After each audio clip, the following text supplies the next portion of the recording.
pastry first. I've got an example of just the dough part of puff pastry. One of it is classic puff pastry, and the other one is inverted puff pastry. Who has eaten puff pastry before? Everybody. What is an example of a puff pastry product that you've eaten?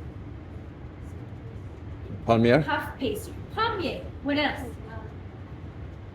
Baklava? Not so much. Not puff pastry. I saw your hand go up.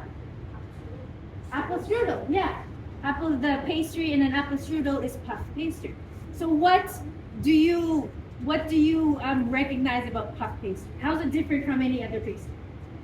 It's super flaky, right? Mm-hmm. The palmier, super flaky, get crumbs all over yourself. But the ingredients are like pie dough, right? We got salt, we got flour, and we've got ice cold water. This is what you guys are going to love about laminated doughs. We're not measuring any dough temperatures, right? No water temperature calculation. Everything is just cold. So cold, like ice cold. Like pastry dough, okay? In your pastry doughs, everything was cold. Lots of butter, lots of fat. So the fat we will be using will be butter. It's going to be delicious because butter is delicious. It's going to have a very sensitive melting point because butter melts at our body temperature. Right? That's why it feels, not only does it taste delicious, but it feels delicious because it melts at our body temperature. Unlike shortening, right? Shortening melts at a lower body temperature, so that's why sometimes you can feel it, a film in your mouth, right? Yeah, it makes your face go. Have you guys ever had strudel that was made from a shortening? And you can feel the film in your mouth, whereas butter, it's like it melts. It melts at our body temperature. What do you think the advantage of using shortening is?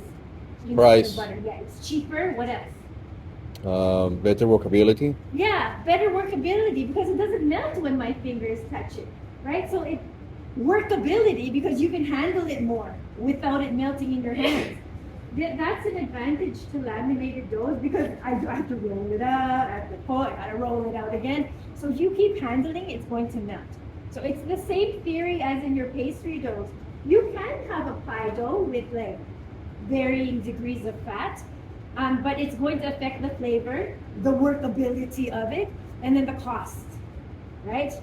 So I want it to taste delicious. So we're going to use butter and flour. Everything cold. The liquid is always cold.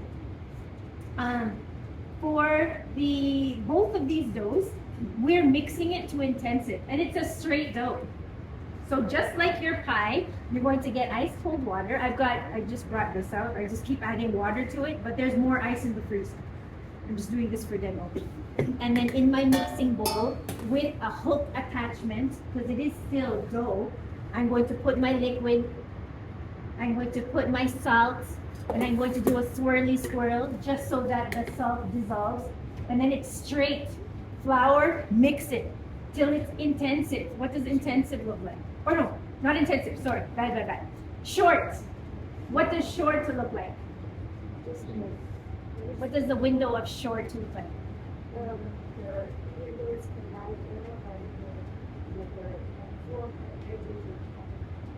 I'm sorry, can you speak up? I can't hear. I said, what the chicken was real hard. The dough is fully hydrated. Yes, the dough is fully hydrated, but what else? A lot of webbing. Webby, yeah. When you pull the window, it's going to be a little bit webby. It's not going to be smooth. Especially for puff pastries, don't mix it too intensive. So not intensive, always short. Because when we roll it and give it the lamination, we're developing the gluten more, right? So if we already mix it to intensive and we try and stretch it out, one, it's going to be like so hard. Two, it's going to tear because we have to keep folding it, right? So that's why you mix it short because it's going to continue developing as you laminate. And if the only ingredients in puff pastry is this plus fat, then it's going to be easier to like combine everything, create those layers of dough, fat, when the dough is workable. It has good elasticity, which you will get if you mix it short. Okay, so inverted and classic puff, mix it to short mix. Cold everything. So that's what you're going to do first.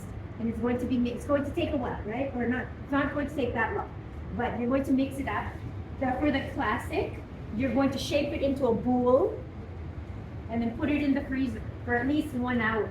For the inverted, you're going to shape it. I just roughly shaped it like a rectangle. Again, in the freezer for 1 hour. So while that is sitting in the freezer for 1 hour or while it's mixing, you'll also be making the fat part.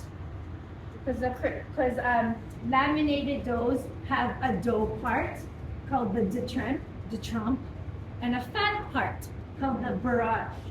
So we'll be making the barrage while the detrempe is in the freezer relaxing. Because I want to put the fat and the dough in here today, we're putting it in the freezer for an hour. But say when you guys do stuff, you want to laminate the next day, then just stick it in the fridge. So there's those two options. You want to do it today, it has to relax quicker, cool down quicker in the freezer. Okay? Otherwise, you can put it in the fridge Overnight. Overnight for that was close. For laminating the next day. Okay? So, any questions about mixing the detrempe?